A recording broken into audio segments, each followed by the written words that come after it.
In Makoko, a floating city made of old wood on the big Lagos lagoon, lived 18-year-old Kunle. His life was on water, not land. His small wooden house stood on stilts and gently moved with the waves. Kunle had deep brown eyes that seemed very wise for his age.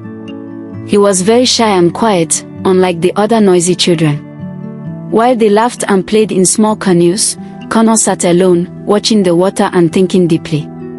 Kunle's clothes were always patched and often wet from the lagoon spray.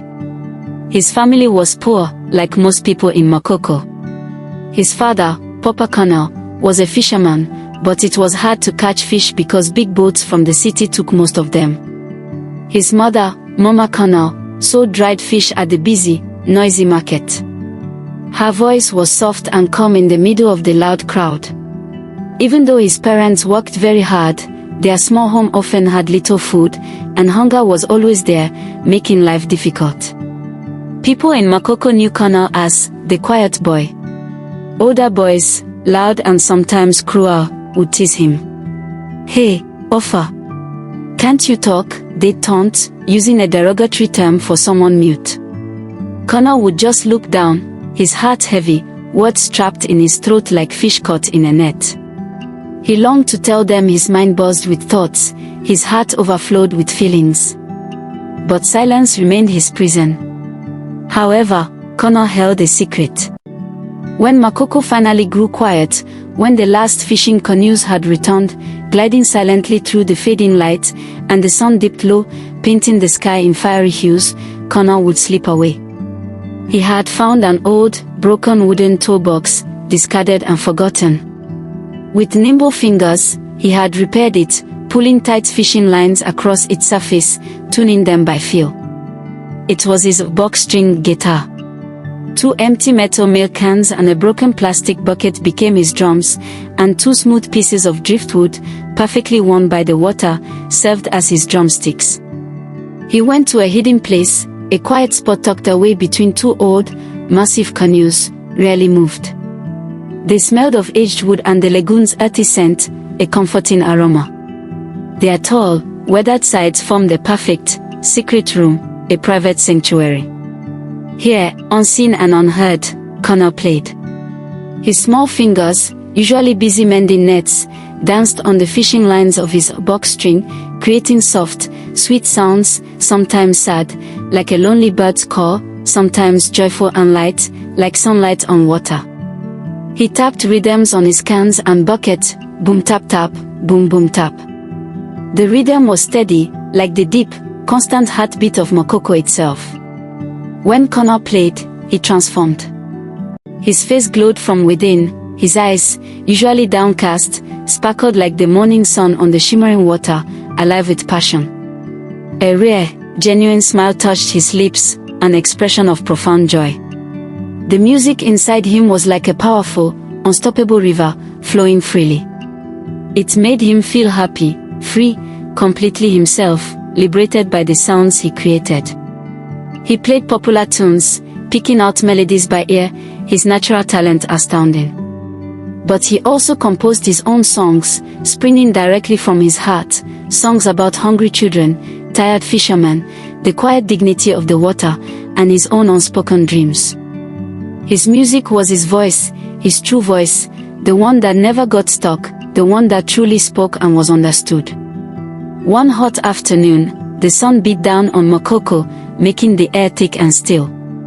Suddenly, a strange boat, sleek blue and gleaming white, with a camera mounted on a pole, glided quietly into the lagoon. On board was Miss Ada, a filmmaker from Lagos, who had lived for many years abroad. She wanted to capture Makoko's true spirit, not just its poverty, but its resilience, its hidden beauty, its daily struggles and quiet triumphs. She had been filming the chaotic market all day, feeling overwhelmed by the noise and crowds. Her camera assistant, Emeka, pointed towards a quieter cluster of homes. "Over there, Miss Ada. Less crowded, maybe a good spot for the sunset." By pure chance, it was Kunle's secret playing spot. As they approached, Miss Ada heard it, a soft sound, like tiny bells, but deeper, with a steady beat. Boom tap tap, swish swish. Plink plonk. It was music.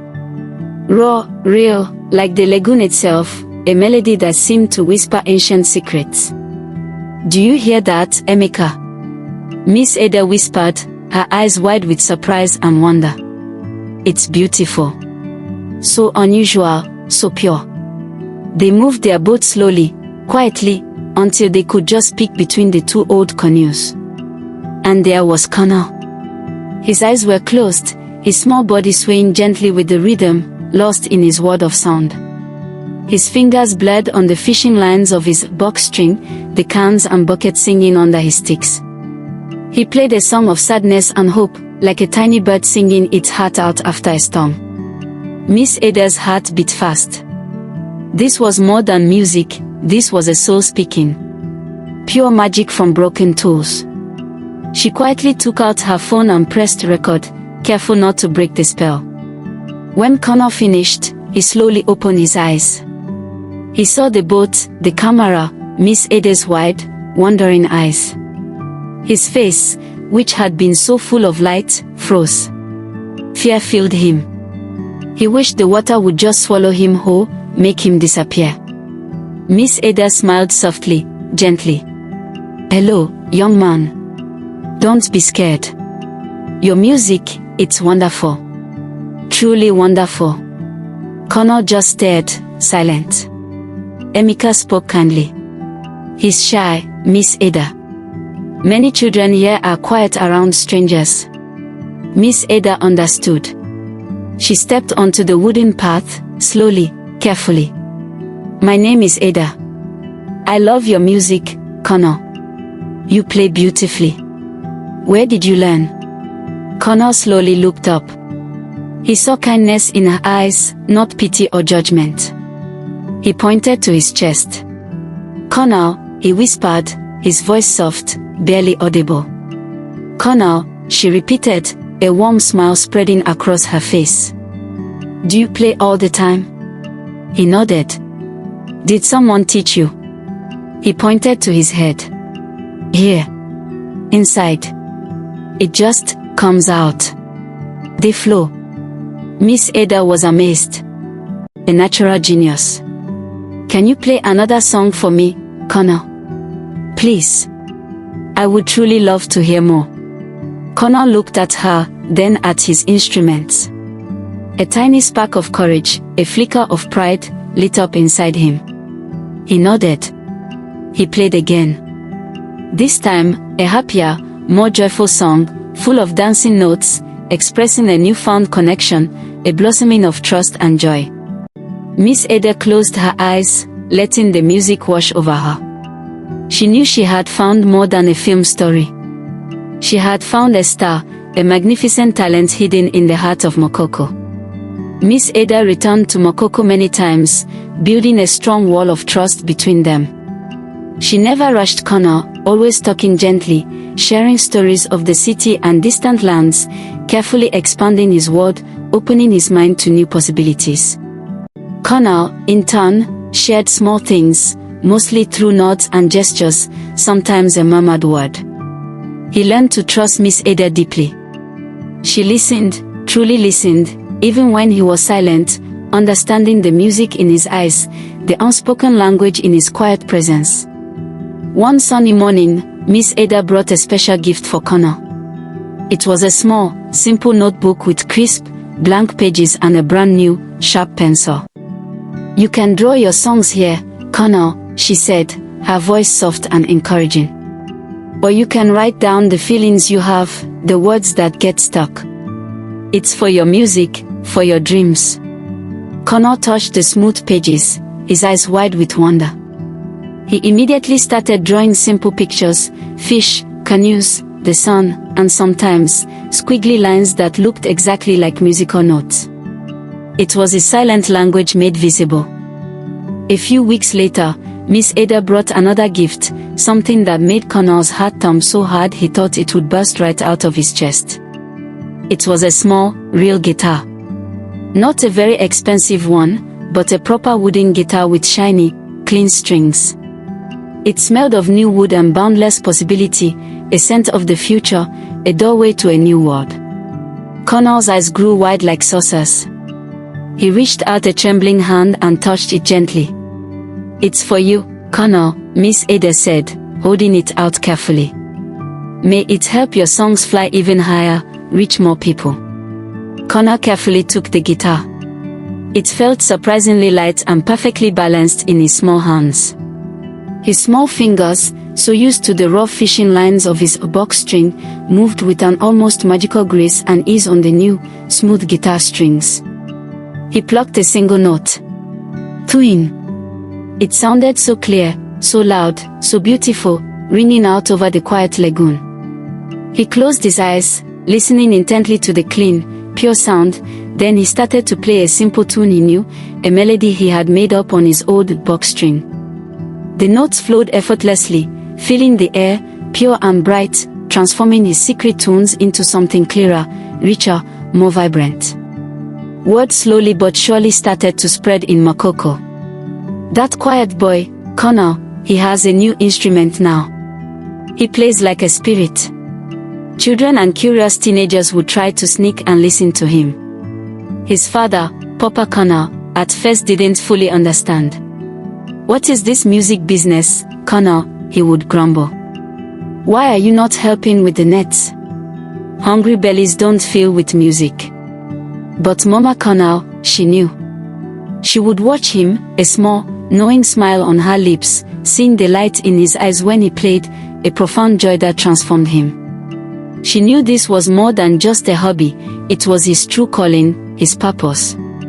Miss Ada, seeing the immense potential, recorded more videos of Connor playing his new guitar, capturing the raw beauty of his evolving sound. She didn't share them widely at first. She wanted to be careful, to protect him, to nurture his talent properly, to introduce him to the world on his own terms. She showed them to a few close friends in the city, friends who knew about music, discerning connoisseurs. They were utterly amazed. "Who is this boy? This is incredible. His music is so raw, so emotional, so real." One of Miss Ada's most important friends was a famous music producer named Mr. Tond. Mr. Tond was a big man in the music industry, known for his ability to spot and cultivate raw talent, a true visionary. He was a very busy man, always on his phone, always talking about money and deals. But when Miss Ada showed him Connor's video, a raw, unedited clip of Connor playing by the water, his new guitar gleaming under the Makoko sun, Mr. Tond became completely quiet. He stopped talking, stopped moving. He watched the video once, then watched it again, mesmerized, utterly captivated by the pure artistry. "Ada," he said, his voice suddenly serious, almost a whisper, completely unlike his usual booming tone. "This boy, he is special. Raw. Real. Untouched. This is pure gold. We must do something. We must do something to bring this to the world, to share this extraordinary gift." Miss Ada smiled, a quiet triumph in her eyes. "I knew you would see it, Tond. He's a wonder." The idea that Mr. Tond had was big. Too big for Makoko's humble floating existence. It was a leap of faith. Mr. Tond wanted to bring Connor to a recording studio in the very heart of the bustling city. A real studio, with big, shiny microphones, thick, soundproof walls, and complex mixing boards. Connor had never left Makoko, except for short trips to the nearby market. The sprawling city of Lagos was a world away, a place of immense noise, towering structures, and endless movement. Papa Connor was deeply worried. "Studio? What is this? My son should be fishing." He feared the city would change Connor, make him forget his humble home, or even worse, swallow him whole and consume his gentle spirit. Mama Connor, though, stood firm, her small frame radiating immense, quiet strength. "Well, look at him. Look how he shines when he plays. This is God's gift. We cannot stand in the way of God's plan for our child." Her words, soft but strong like steel, cut through Papa Connor's doubts. Connor himself was scared. The city's noise, its endless rush, overwhelmed his sensitive nature. But he also wanted to play his music for more than just the fish. He wanted to share the beautiful songs inside him, the feelings that overflowed in his heart, with a wider audience. He felt a powerful pull, a strange excitement mixed with his deep fear, drawing him towards this new adventure. So, one morning, very early, with a new, simple white shirt that Mama Kunle had painstakingly stitched, and his old, worn sandals, Kunle stepped onto Miss Ada's boat. His small bag held only a few changes of clothes, his precious notebook, and his new guitar, carefully wrapped. Papa Kunle stood watching from their floating home, his face a mix of profound pride and deep, agonizing worry.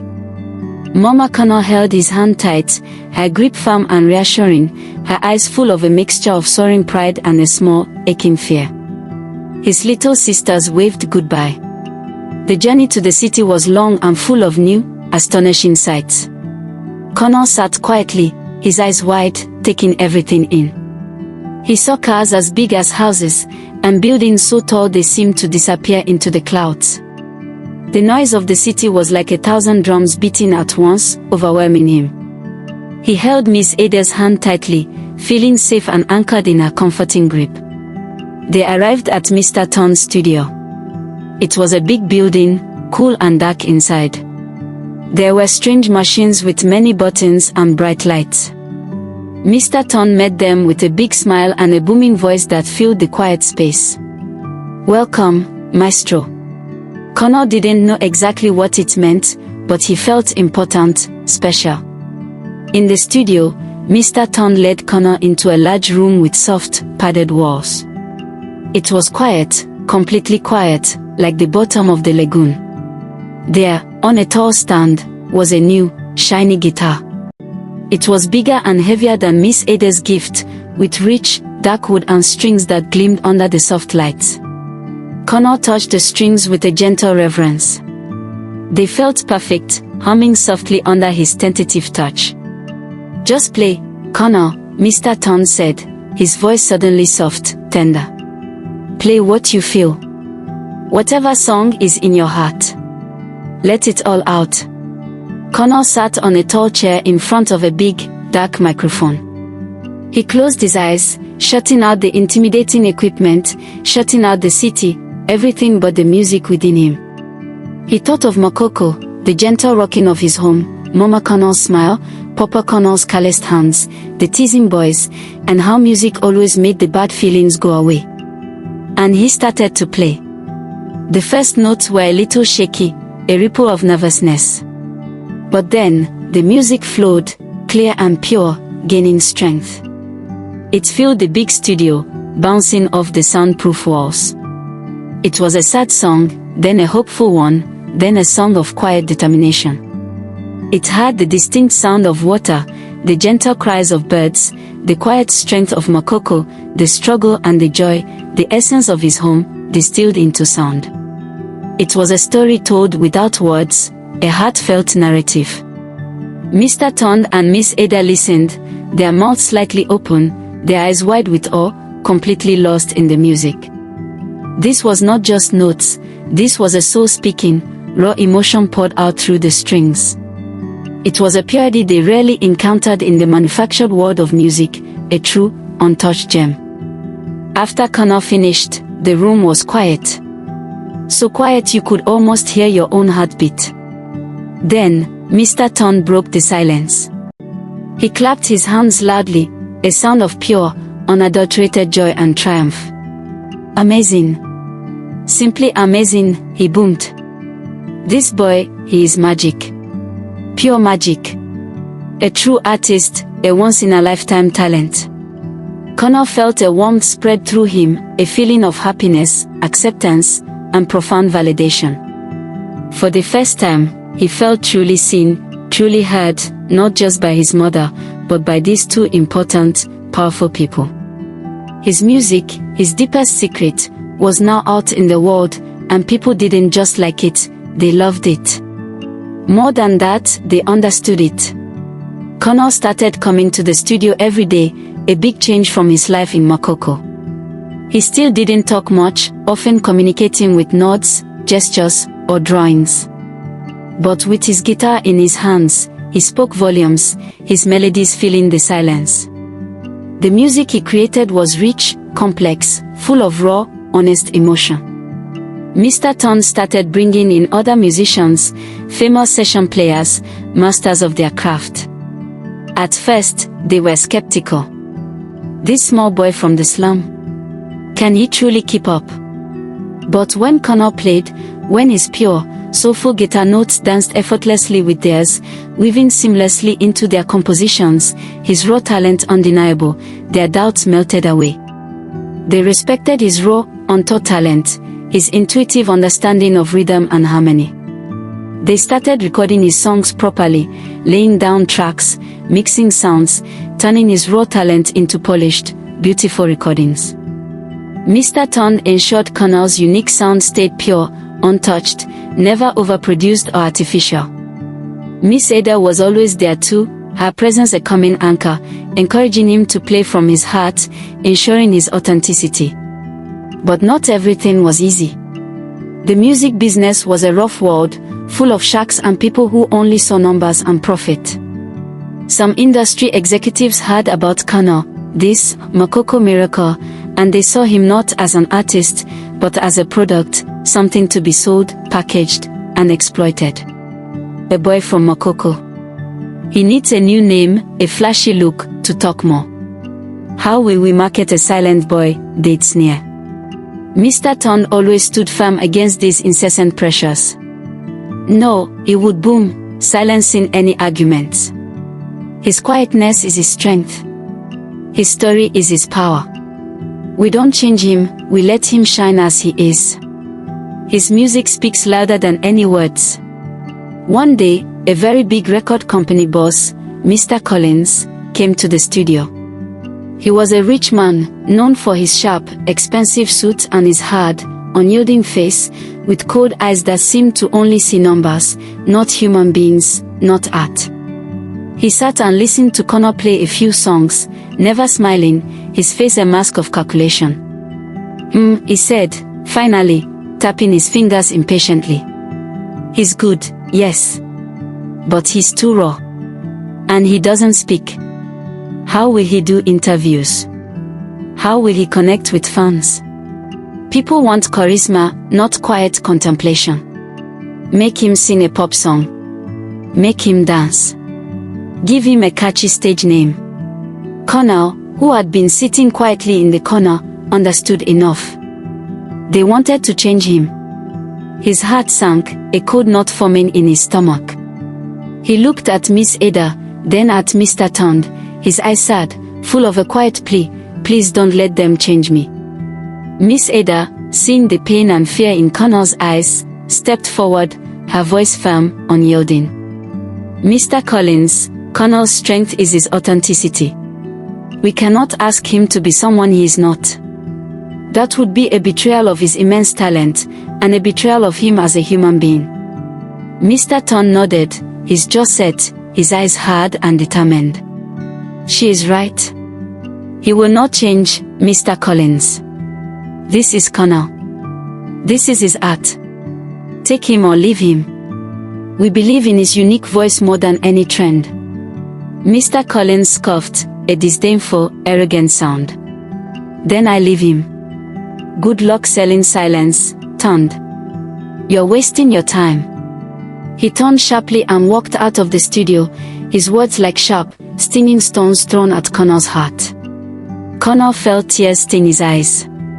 Maybe he wasn't good enough. Maybe he should just go back to Makoko. Miss Ada immediately went to him, putting her arm around him, her touch comforting. Don't listen to him, Kunle. He doesn't understand true art. Your music is special. It's real. Mr. Ton agreed, his booming voice gentle now. We don't need him. We will find another way. We believe in you, Kunle. His unwavering faith brought a flicker of hope back to Kunle's eyes.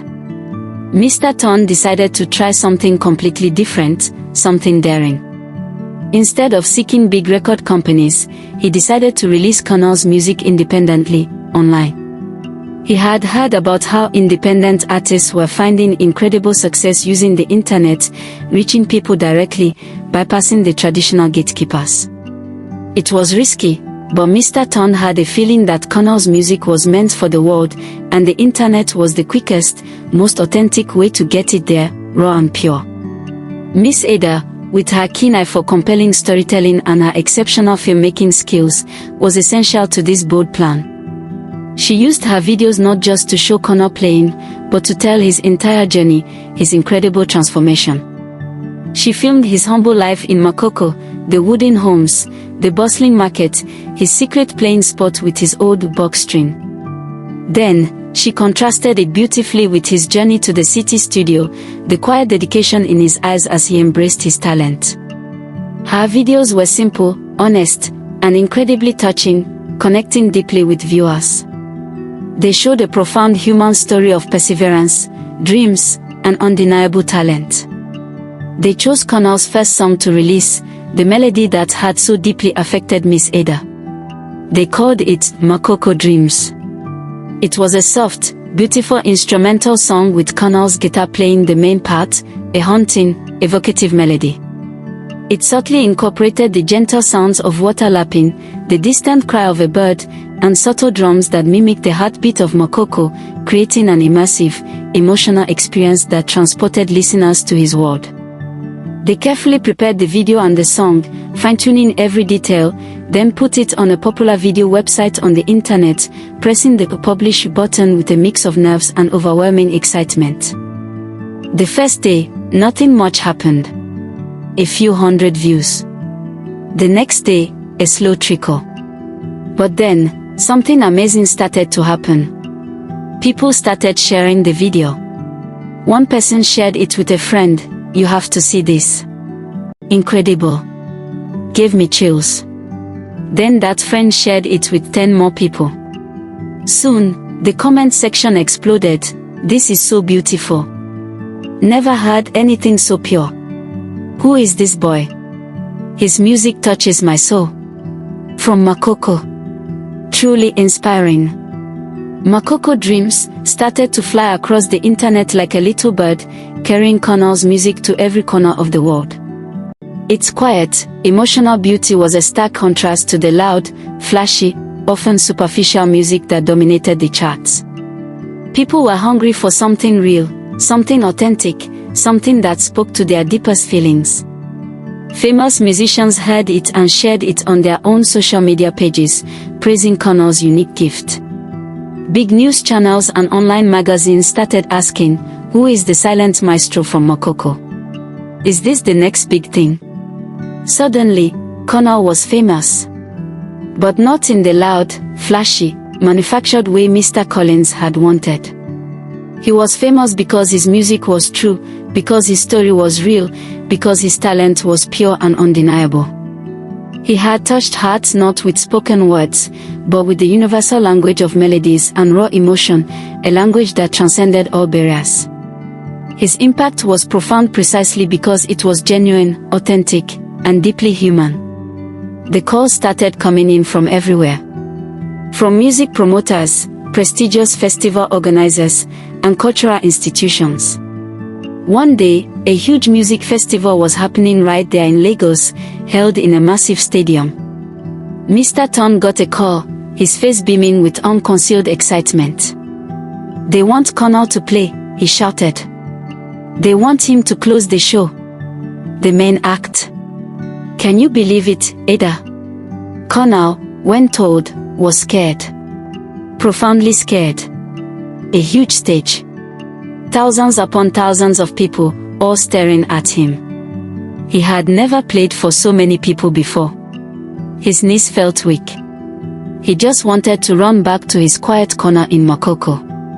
"You can do it, Kunle," Miss Ada said, her voice full of calm strength. She took his trembling hand, her grip firm and reassuring.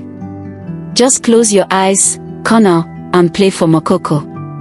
Play your truth, and they will hear it, they will feel it."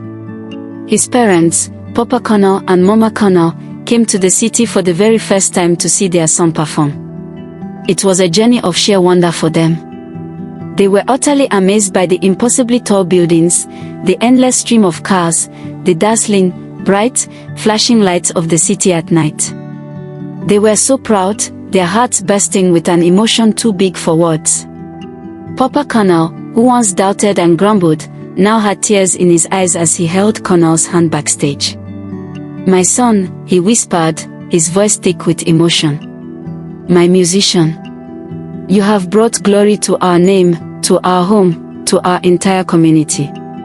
Mama Kunle just hugged him tightly, her silent embrace speaking volumes of love, pride, and a lifetime of hope realized. His little sisters, Blessing and Chioma, were there too, their eyes wide with awe. The night of the festival arrived. The air was buzzing with raw excitement. Bright stage lights flashed, and the roar of the crowd was like a living, breathing beast. Then, the moment came. It was Kunle's turn. The announcer's voice boomed over the powerful speakers, introducing him as the silent maestro, Kunle from Makoko. The voice of a new generation. The stage was huge, unbelievably vast, lit up with blindingly bright spotlights. Thousands of faces were looking up, a sea of expectant eyes.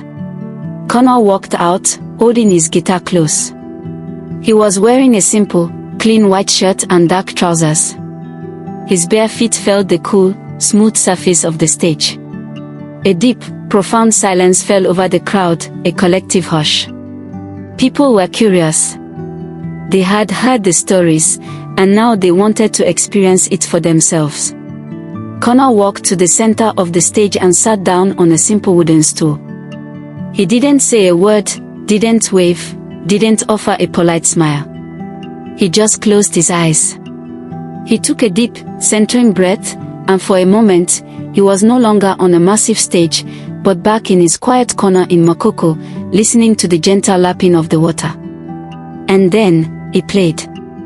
The first notes of Makoko Dreams filled the huge stadium, amplified by the powerful sound system. They were soft, like water lapping gently at the side of a canoe. Then, slowly, gradually, the music grew. It swirled and faded, painted vivid pictures, the wooden houses, the laughter of children, the quiet strength and resilience of his people, their hopes and dreams. It was Makoko, brought to life in sound, a testament to his origins. His fingers danced effortlessly on the guitar strings, pulling out melodies that were both simple and profound, speaking to the universal human experience. The crowd was utterly mesmerized. Nobody talked. Nobody moved. They just listened, completely captivated, feeling the raw, universal emotion in every note. When the song ended, there was a moment of complete, breathtaking silence. Then, slowly, one person started to clap. Then another. And then, a thunderous roar of applause erupted, a massive, joyful sound like a storm breaking, sweeping through the stadium, a wave of collective appreciation. People stood up, a massive wave of humanity rising in tribute. They cheered. They shouted his name, over and over, Kunle. Kunle. Kunle. Kunle slowly opened his eyes. He saw the thousands of people, their faces lit by the stage lights, their eyes full of admiration. He saw Miss Ada, beaming. He saw Mr. Tond, looking triumphant. And he saw his parents, Papa Kunle and Mama Kunle, standing hand in hand, their faces shining with uncontainable joy and profound pride, tears of happiness streaming down their cheeks. His little sisters were jumping up and down, pointing at him. He stood up, took a small, humble bow, and a shy smile, a smile that reached his eyes and made them sparkle, spread across his face. It was the biggest, most genuine smile they had ever seen from him. He still didn't speak. He didn't need to. His music had spoken for him, louder and clearer than any words ever could. After that extraordinary night, Kunle's life changed completely, permanently. He became a global star, an unexpected phenomenon. His music traveled the world, crossing continents, touching hearts in places he had never even heard of.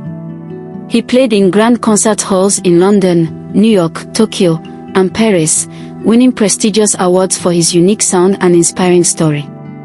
He was interviewed by major news channels, with Miss Ada often acting as his gentle interpreter, praised by critics, adored by millions. But through it all, Kunle never, ever forgot where he came from. He never forgot the quiet, brown waters of Makoko, the daily struggle of his people, the unwavering kindness of Miss Ada, or the fierce belief of Mr. Tond. His roots ran deep, anchored firmly in the wooden homes of his childhood, in the community that raised him and continued to inspire him. His success was not just for himself, it was for Makoko, for his people. He understood that his fame was a gift, a powerful tool he could use for good. He used his newfound fame and money to bring real, lasting, impactful change to Makoko. He started a foundation, working closely and tirelessly with Miss Ada and Mr. Tond, called the Makoko Dreams. He used his money to build a proper school on the water, a sturdy, beautiful building with bright classrooms, good, dedicated teachers, and new, plentiful books. Children who once learned under leaky roofs now had a safe, inspiring place to study. He built a small clinic, a clean, well-stocked building with real doctors and nurses, so people wouldn't have to travel far or suffer from simple, curable illnesses anymore.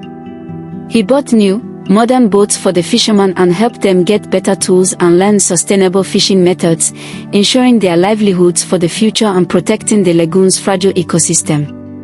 He brought clean water systems to Makoko, installing purification filters, so everyone could drink safely.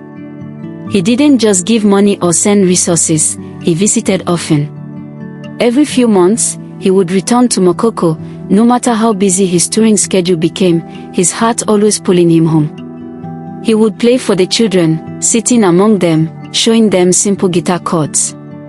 He encouraged them to find their own hidden talents, to never be afraid to shine. He became more than just a musician, he was a living symbol of hope, a tangible testament to what was possible even in the most challenging environments, a true hero to his people. Papa Kunle and Mama Kunle moved into a better, stronger house built on solid stilts. But they often visited their old neighbors, remaining part of the fabric of the community. Papa Kunle now had a good fishing boat with a reliable engine, and Mama Kunle's dried fish business grew, providing financial stability and prosperity. Their lives, and the lives of their entire community, had changed beyond their wildest dreams. Mr. Tond became Kunle's loyal manager and a dear friend. He protected Kunle fiercely from the greedy, exploitative side of the music industry, always making sure Kunle's well-being and his deep connection to Makoko came first. Miss Ada continued to document his journey, making more powerful films about his impact on Makoko, about the stories of the people he helped. She was like a big sister to him, always there to support him, always reminding him of his roots, making sure he remained grounded and true to himself. Dear viewers, what lessons did you take away from this interesting tale? We'd love to hear your thoughts in the comments below. If you enjoyed the story, give us a thumbs up, share it with friends, and hit that subscribe button. Don't forget to turn on notifications so you never miss out on our latest updates. Thanks for watching and stay blessed.